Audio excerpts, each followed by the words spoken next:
नमस्कार दोस्तों, मैं डॉक्टर अनिल कुशवाहा। आज हम आपके लिए पुनः लेकर आए हैं प्रैक्टिस सेट 7 का ये सेकेंड पार्ट है। आप लोग देखते रहिएगा यूं ही। और हम आपको 10 प्रैक्टिस सेट लेकर आ रहे हैं और एक प्रैक्टिस सेट में 125 क्वेश्चंस हैं। तो इस हिसाब से 1200 क्वेश्चंस के लगभग आपको उपलब्ध कराने जा रहे हैं हम। तो आप देखिएगा, उसके अलावा प्लेलिस्ट बनी हुई है अभी तक के इतिहास में टीजीटी, पीजीटी, केवीएस, एनबीएस और जो भी परीक्षाएं हुई हैं असिस्टेंट प्रोफेसर की, तो उनके जो प्रश्न हैं वो चैप्टर वाइज हमने प्लेलिस्ट बना रखी है। आप वहाँ आप वो टॉपिक, जैसे आप रिस्पिरेशन पढ़ रहे हैं तो रिस्पिरेशन पढ़ लीजिए और वहाँ से क्वेश्चन एक बार देख लीजिए, समझ लो वो पूरा आपको तैयार हो गया। तो शुरू करते हैं वीडियो। उससे पहले रिक्वेस्ट, चैनल को लाइक सब्सक्राइब करें, एक शेयर जरूर अपने दोस्तों के साथ कर दें। अब हम शुरू करते हैं आज का प्रैक्टिस सेट। उससे पहले आप हमारे टेलीग्राम चैनल को ज्वाइन कर सकते हैं। वो टेलीग्राम जो चैनल है हमारा, वो एक परिवार है। वहाँ आप एक परिवार के सदस्य के रूप में जुड़ सकते हैं। वहाँ अगर यहाँ क्वेश्चंस में कोई डाउट है वहाँ डाल सकते हैं, तो हमारे द्वारा या हमारे अन्य मित्रों के द्वारा उसका आपको जवाब दे दिया जाएगा। तो शुरू करते हैं वीडियो। ये जो क्वेश्चन आप स्क्रीन पर देख रहे हैं, ये क्वेश्चंस ऐसा क्वेश्चंस है जो जीडीसी गवर्नमेंट डिग्री कॉलेज का जो 2019 में शायद एग्ज़ाम हुआ था। अभी ज्वाइनिंग नहीं हुई है और रिज़ल्ट आ गया है इसका। रिज़ल्ट आ गया, इंटरव्यू भी कंडक्ट हो गए हैं। 2019 में शायद हुआ था एग्ज़ाम या 20 में हुआ हो। तो अभी नवंबर में इसके साथ इंटरव्यू हुए थे, तो उसमें ये क्वेश्चन रखा था और ये पीजीटी का फेवरेट क्वेश्चन है। तो इसमें पूछा है pyrethrin is obtain from. Pyrethrin किससे प्राप्त की जाती है, तो बताइएगा। एजरिका इंडिका, जिसको हम लोग नीम कहते हैं, काइसेंथेम सिनेरी फोलियम या हेलियंथासेनस, जिसे हम सूरजमुखी कहते हैं, पार्थिनियम हिस्टोरोफोरस, जिसको हम गाजर घास के नाम या कांग्रेस घास के नाम जानते हैं। किसका? कांग्रेस घास के नाम। तो इसमें से किससे निकाली जाती है, तो ऑप्शन इसका ये है क्राइसेंथियम सिनेरी फोलियम। थोड़ा सा गला साथ कम दे रहा है और मैं पहले भी बता चुका हूँ कि स्वास्थ्य उतना अच्छा नहीं है, तो हो सकता है हमारी जो वॉइस हो बहुत स्पष्ट ना हो, शब्दों में लड़खड़ाहट हो सकती है। तो थोड़ा सा आप लोग भी एडजस्ट करिएगा। और नेक्स्ट क्वेश्चन देख लेते हैं। नया क्वेश्चन हमसे क्या कह रहा है। क्वेश्चन कह रहा है the pith of the ground tissue is made up of. भरण ऊतक का मज्जा भाग बना होता है, जो पिथ होता है वो किसका बना होता है। तो 25 का सही आंसर क्या होगा। स्क्लेरेनकाइमा, पैरेन्काइमा, क्लोरेनकाइमा या ऑल ऑफ एबव या सभी से। तो सिंपल सी बात है कि स्क्लेरेनकाइमा का तो बना नहीं होगा, क्योंकि स्क्लेरेनकाइमा जनरली जो हमें नज़र आती हैं वो कॉर्टेक्स रीजन में नज़र आती हैं। तो ये किसका बना होगा, पैरेन्काइमा का। तो ऑप्शन इसका होगा मृदूतक, ऑप्शन इसका बी सही होगा, ध्यान रखिएगा। नेक्स्ट क्वेश्चन देख लेते हैं। नया क्वेश्चन क्या बोलते हैं, फादर ऑफ टैक्सोनॉमीज, वर्गीकी का पिता किसे कहते हैं, बताइएगा। वर्गीकी का पिता किसे कहते हैं। डी कैंडोली को कहते हैं, हुकर को, लीनियस को, एरिस्टोटल को, किसको बोलते हैं। तो वर्गीकी का फादर किसको कहते हैं। द्विनाम पद्धति किसने दी, यहाँ से एक और क्वेश्चन बनता है, द्विनाम पद्धति किसने दी, तो ये भी एक क्वेश्चन बनता है। तो लीनियस को वर्गीकी का पिता कहते हैं। इन्होंने द्विनाम पद्धति दी लीनियस ने, और उन्होंने देते हैं कि किस बुक में दी, तो स्पीसीज प्लांटेरम में भी उन्होंने द्विनाम पद्धति दिया था, क्वेश्चन बना है। और एक यहाँ से और क्वेश्चन बनता है कि आर्टिफिशियल क्लासिफिकेशन किसने दिया, तो वो लीनियस ने दिया था। लीनियस की किताबों का भी नाम पूछ देते हैं, जेनरा प्लांटेरम और एनिमेलिया करके है। तो इससे भी क्वेश्चंस बनते हैं। तो लीनियस से लगभग 5 क्वेश्चंस ऐसे हैं जो लीनियस से बनते हैं। तो जब लीनियस आप पढ़िएगा तो इन 5 को जरा देख लीजिएगा। ये मतलब ऐसे क्वेश्चंस हैं जो एग्जाम में इनसे एक नए क्वेश्चन रखा मिलता ही है। नेक्स्ट क्वेश्चन देख लेते हैं। नया क्वेश्चन क्या है, botanical name of groundnut. Groundnut का बॉटेनिकल नेम क्या है, वनस्पतिक नाम क्या है। तो सीसमम इंडिकम, यूरुका सटाइवा, रीसिनस क्यूमनिस, इरेकिस हाइपोजिया। तो नाम क्या है, तो इसका सही नाम है डी, इरेकिस हाइपोजिया। रीसिनस क्यूमनिस जो नाम है आरंड का है, जिसे आप लोग अंडी बोलते हैं, ध्यान रखिएगा। नेक्स्ट क्वेश्चन देखते हैं। तो इसका ऑप्शन हम लोग डी लगाएंगे, इरेकिस हाइपोजिया। In dicot stem xylem is, द्विबीजपत्री तने में जो जाइलम होता है वो कैसा होता है। तो तने की बात कर रहा है, ये देखिए तने की बात कर रहा है। कैसा होगा? तने में जो जाइलम होता है वो कैसा होता है, तो बताएंगे आप 22 नंबर का 32 का आंसर करेंगे, 32 नंबर का। तो बताएं तो वो कैसा होता है? तो वो होता है, बताइएगा, एक्स आर्च होता है या इंडार्च होता है या मीजो आर्च होता है या पॉली आर्च होता है? क्या होता है? तो हम आपको बता दें वो होता है इंडार्च। क्या होता है? इंडार्च। एक्स आर्च किसका होता है? तो एक्स आर्च होता है रूट का। रूट का जो जाइलम होता है वो एक्स आर्च होता है, ध्यान रखिएगा। वेस्कुलर बंडल में कंडीशंस आपको बताई हमने कि 32 का ऑप्शन इंडार्च होगा, और एक्स आर्च किस में देखने को मिलता है? तो रूट में, और यहाँ स्टेम दिया है तो होगा इंडार्च, तो ऑप्शन बी सही होगा। नेक्स्ट क्वेश्चन देख लेते हैं, नया क्वेश्चन क्या कह रहा है।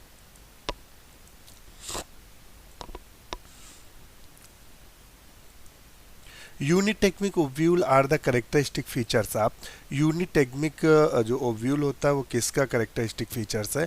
गैमोपिटैली, पॉलीपिटैली, आर्किक्लमाइडी या मोनोकोटिलेडन्स?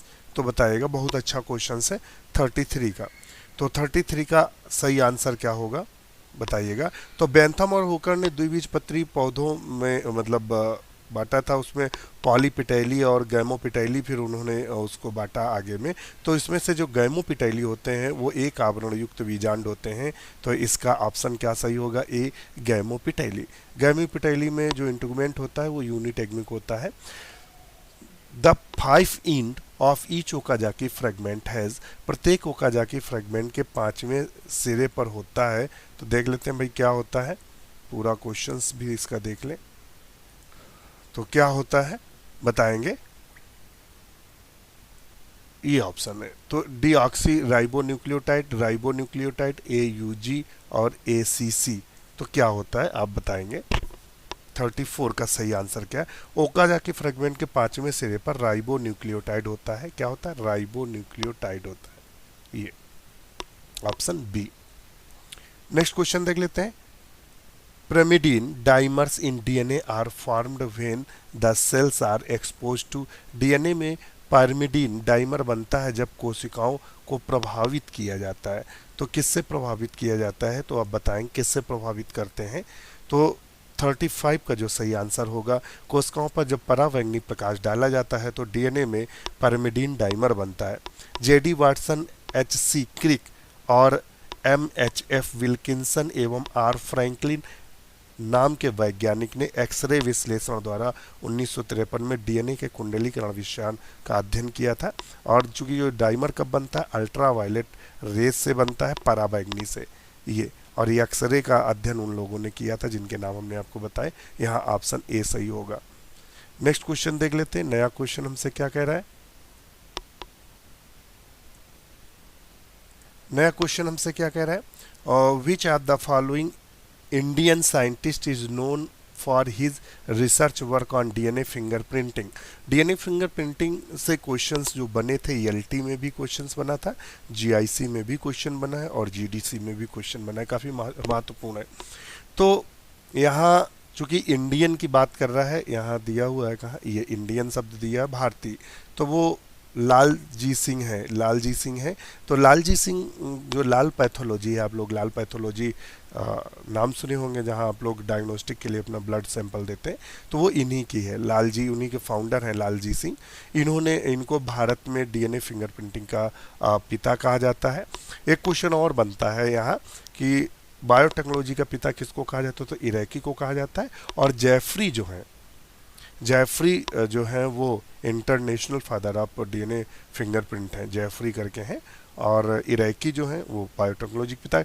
तो एलटी जो बायोलॉजी हुआ था, एलटी बायोलॉजी जो 2018 में हुआ था, 2 क्वेश्चन रखे थे, फादर ऑफ बायोटेक रखा था और एक रखा था फादर ऑफ फिंगरप्रिंटिंग। तो उसमें था जेफरी इरैकी, सॉरी जेफरी थे और इरैकी बायोटेक्नोलॉजी के पिता है। ये हमने आपको एक्स्ट्रा फैक्ट बता चुके, क्वेश्चन बने हैं और लगातार बन रहे हैं। जो ट्रेंड में क्वेश्चंस होते हैं वही क्वेश्चन ज़्यादा पूछे जाते हैं। नेक्स्ट क्वेश्चन देख लेते हैं।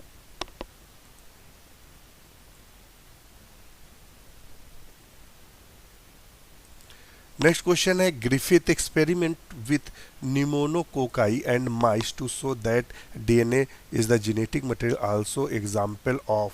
ये किसका एग्जाम्पल है? तो देखिए, जब आप रिप्रोडक्शन पढ़ते हैं किसका, बैक्टीरिया का, तो बैक्टीरिया का जब रिप्रोडक्शन पढ़ता है, बीएससी में आपने पढ़ा होगा और एमएससी में तो है ही है डिटेल में, बीएससी में पढ़ा होगा। बैक्टीरिया में तीन था, कंजुगेशन और एक ट्रांसडक्शन और एक था ट्रांसफॉर्मेशन। तो कंजुगेशन जो था साल्मोनेला में भी शायद साल्मोनेला में था। इसको जिंडर लीडरबर्ग, मैं कंफ्यूज हो रहा हूँ, मैं बता रहा हूँ आपको, मैं कंफ्यूज हुआ इस पे, नाम मैं आपको डिस्कस करके बता। तो यहाँ से जो क्वेश्चंस बनता है, मैं कंफ्यूज हो रहा था। तो तीन थे। कंजुगेशन जो दिया गया था वो ई कोलाई बैक्टीरिया पे काम किया गया था, और किसने किया था किसने किया था? तो लीडरबर्ग ने किया था, और जो एक और साइंटिस्ट थे लीडरबर्ग के साथ, टैटम, लीडरबर्ग और टैटम ने। और जो ट्रांसडक्शन जो किया गया था वो साल्मोनेला टाइफ्यूरियम पे किया गया था। याद रखिएगा, जो हम बता रहे हैं वो कॉपी पे लिख लीजिएगा, साल्मोनेला टाइफ्यूरियम पे किया जाता है। क्वेश्चन पूछता है कि जो ट्रांसडक्शन था वो किस बैक्टीरिया पे एक्सपेरिमेंट किया गया था, तो साल्मोनेला टाइफ्यूरियम पे किया था। इस पे किसने? तो लीडरबर्ग, दोनों में, इसमें लीडरबर्ग और जिंडर थे। और ट्रांसफॉर्मेशन जो था, ये ट्रांसफॉर्मेशन वो ग्रिफिथ ने किया था। तो यहाँ आंसर जो सही होगा ए सही होगा, मगर हमने आपको बकाया जितना आपको डिटेल था इससे बनने वाला क्वेश्चन रिप्रोडक्शन से 4 क्वेश्चन बनते हैं, वो चारों क्वेश्चन हमने आपसे डिस्कस कर दिया। इसके आगे इसमें से कुछ नहीं बनता है। नेक्स्ट क्वेश्चन देख लेते हैं, नया क्वेश्चन क्या कह रहा है।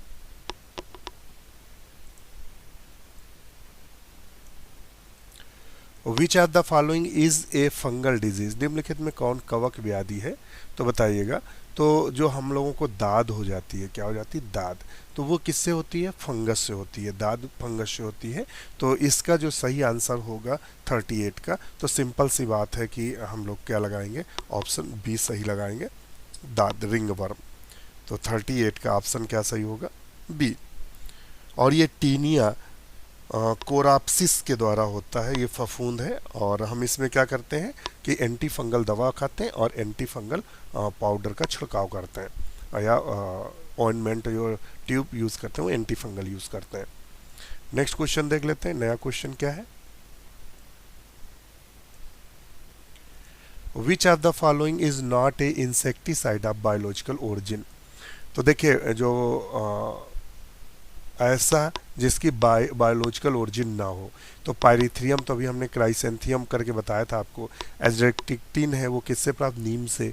और बीटी टॉक्सिन है वो बैसिलस थुरिंजिनेसिस बैक्टीरिया से प्राप्त किया जाता है। तो ये तो तीनों आप तो देख रहे हैं कि किससे प्राप्त किए जा रहे हैं? जीव से प्राप्त किए जाते हैं, ऑर्गेनिज्म, किसी भी जीवित जीव से प्राप्त किए जा रहे हैं। ये मैलाथियोन है, ये सबसे अलग है। तो ऑप्शन इसी को टिक करके हम लोग चलेंगे, डी। क्या है इसका ऑप्शन? डी। मैलाथियन एक जैविक उत्पाद नहीं है। मैलाथियन एक ऑर्गीफॉस्फेट कीटनाशक है जो कि एस्टिल क्लिनिस्टेट अवरोधक के रूप में कार्य करता है। नेक्स्ट क्वेश्चन देख लेते हैं, नया क्वेश्चन हमसे क्या कह रहा है। Nepenthes khasiana a rare and endangered pitcher plant occurs in India. तो देखिए, जो नेपेंथीस खासियाना है ये कीटभक्षी पौधा है। यहाँ से क्वेश्चन एक बनता है कि जो कीटभक्षी पौधे होते हैं वो कहाँ उगते हैं? तो ऐसे स्थान पर उगते हैं जहाँ नाइट्रोजन की कमी होती है। ये कहाँ पाया जाता है? तो ये पाया जाता है हिमाचल प्रदेश या मध्य प्रदेश या केरला या मेघालय। तो ये आसाम और मेघालय में पाया जाता है। आसाम भी अगर दिया हो तब भी सही होगा, ध्यान, आसाम और मेघालय में पाया जाता है। तो इसका ऑप्शन आप समझ रहे होंगे, डी है, मेघालय और आसाम। तो ऑप्शन यहाँ डी दिया है तो डी सही करेंगे। आसाम होता तो आसाम सही करते। नेक्स्ट क्वेश्चन देख लेते हैं, नया क्वेश्चन क्या कह रहा है।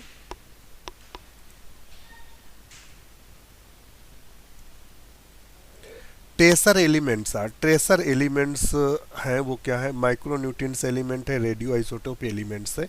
तो इसका सही आंसर होगा रेडियो आइसोटोप एलिमेंट्स को हम ट्रेसर एलिमेंट्स कहते हैं। इनका जो प्रयोग करते हैं वो बायोलॉजिकल जो एक्टिविटी होती है उसमें करते हैं। जैसे कि आपने देखा होगा रूबेन और कॉमन ने किया था, प्रयोग किया था आपके आइसोटोप यूज़ करके, तभी तो पता लगा था कि जो ऑक्सीजन आती है वो जल से आती है। तो ये आपने देखा होगा। चलिए नेक्स्ट क्वेश्चन देख लेते हैं, नया क्वेश्चन हमसे क्या कह रहा है। नया क्वेश्चन क्या कह रहा है, the largest and oldest botanical garden of India situated in. ये क्वेश्चन किस में आया था, तो ये assistant professor botany higher education commission में आ चुका क्वेश्चन है, जो 2019 में एग्जाम हुआ था बॉटनी का, 2 पोस्ट के लिए हुआ था, उसमें ये क्वेश्चन आ चुका है। ये क्वेश्चन पीजीटी में आ चुका है, और ये क्वेश्चन पीसीएस में जिन लोगों ने बॉटनी ऑप्शनल में लिया था वहाँ क्वेश्चन पूछा गया है। तो ये हावड़ा में पाया जाता है, शिवपुर हावड़ा बोलते हैं कलकत्ता में। तो ये इसका आंसर सही होगा शिवपुर। क्या सही होगा, शिवपुर। और वहाँ जो ऑप्शन था वो कलकत्ता था, शिवपुर नहीं था, कलकत्ता था ऑप्शन। तो काफ़ी महत्वपूर्ण क्वेश्चन हो जाता है। और इसका आचार्य जगदीश चंद्र बसु भारतीय वनस्पति उद्यान, जिसका पुराना नाम भारतीय वनस्पति उद्यान था, उसका अभी नाम आचार्य जगदीश चंद्र बसु भारतीय वनस्पति उद्यान है। शिवपुर हावड़ा कलकत्ता में स्थित है। इसकी स्थापना, ये जो स्थापना से क्वेश्चन है ये जीआईसी में पूछा गया क्वेश्चन है। स्थापना किसने की थी, तो रॉबर्ट किड ने की थी, ध्यान रखिएगा। राष्ट्रीय वनस्पति उद्यान लखनऊ में भी पाया जाता है, ध्यान रखिएगा। जो लखनऊ में भी एक बॉटेनिकल इंस्टीट्यूट है, तो यहाँ हमारा आंसर बी सही है। और राष्ट्रीय वनस्पति उद्यान लखनऊ उत्तर प्रदेश में स्थित है। इसकी स्थापना 1789 में सम्राट नवाब सादत अली खान ने किया था। तो और दार्जिलिंग में भी एक वो है जिसे लायड वनस्पति उद्यान कहते हैं। तो ध्यान रखिएगा, 3 हमने आपको फैक्ट बताए। नेक्स्ट क्वेश्चन देख लेते हैं, नया क्वेश्चन क्या कह रहा है हमसे।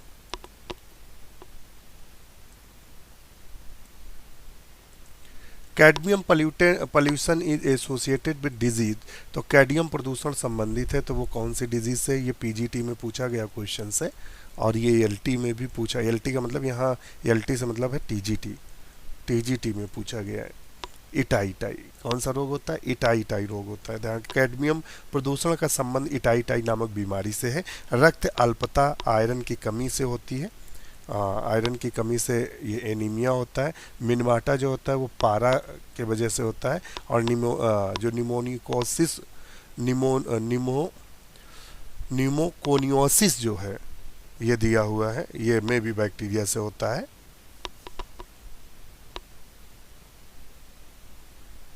नेक्स्ट क्वेश्चन देख लेते हैं।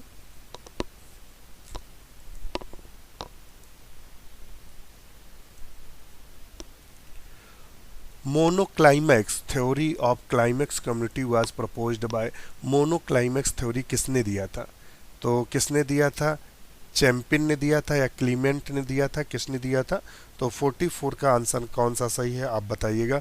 तो मोनोक्लाइमैक्स थ्योरी जो था क्लीमेंट ने दिया था, किसने दिया था, क्लीमेंट ने दिया था। तो इस तरह ऑप्शन इसका भी सही होगा। पॉलीक्लाइमैक्स जो थ्योरी था वो टेंसले ने दिया था, देखने का, ब्लाइंड क्वेट एंड टेंसले ने दिया था। क्लाइमैक्स पैटर्न जो परिकल्पना दिया था वो हिटकर ने दिया था। तो यहाँ मोनोक्लाइमैक्स थ्योरी था, तो ऑप्शन इसका भी सही है। Ornithophily is the pollination brought about by. Ornithophily परागकण संबंध। देखिए जो ऑर्निथो शब्द आ जाए समझ लो चिड़ियों की बात कर रहा है। तो ऑप्शन इसका हम लोग बी लगाएंगे। क्या लगाएंगे, बी। नेक्स्ट क्वेश्चन देख लेते हैं। 46 का सही आंसर क्या होगा।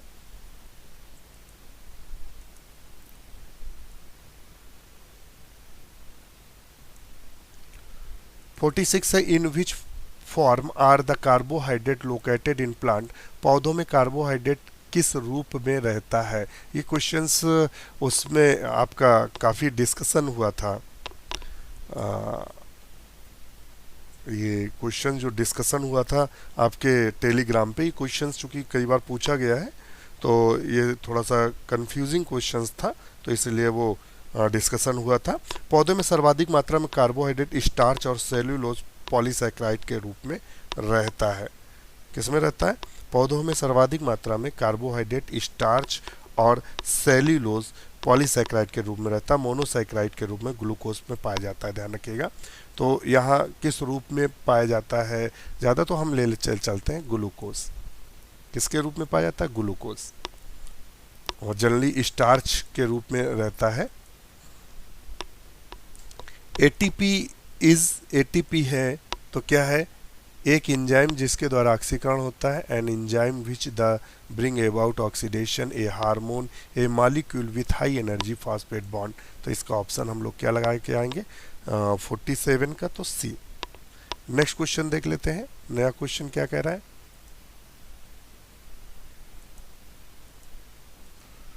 नया क्वेश्चन कह रहा है due to the ever watering of plant the top soil less mineral nutrient. पौधों को अत्यधिक पानी डालने से के कारण ऊपरी मृदा मिनरल पौष्टिकता खो देते हैं। वो किसके कारण होता है बताइएगा? गुरुत्वाकर्षण के कारण, लीचिंग के कारण, अपक्षरण के कारण यानी वेदरिंग के कारण, या सीमरिंग लेपन के कारण। तो 48 का हम लोग सही आंसर क्या लगाएंगे? तो जल के साथ पोषक तत्व तो मृदा के निचली सतह में चला जाता है, उसे लीचिंग कहते हैं। तो हम ऑप्शन क्या लगाएंगे? लीचिंग। तो 48 का ऑप्शन हम लोग क्या करके आएंगे? सी। नेक्स्ट क्वेश्चन देखते हैं। नया क्वेश्चन हमसे क्या कह रहा है? नया क्वेश्चन कह रहा है natural plant hormone auxin is natural indole acetic acid, कहीं दिया है क्या? तो कौन सा होगा? तो 49 का जो सही आंसर होगा वो डी होगा। जो ऑक्सिन का नेचुरल होता है वो होता है इंडोल एस्टिक एसिड। तो दोस्तों आज के लिए इतना ही। वीडियो कैसा लगा कमेंट जरूर करिएगा। इसी के साथ नमस्कार।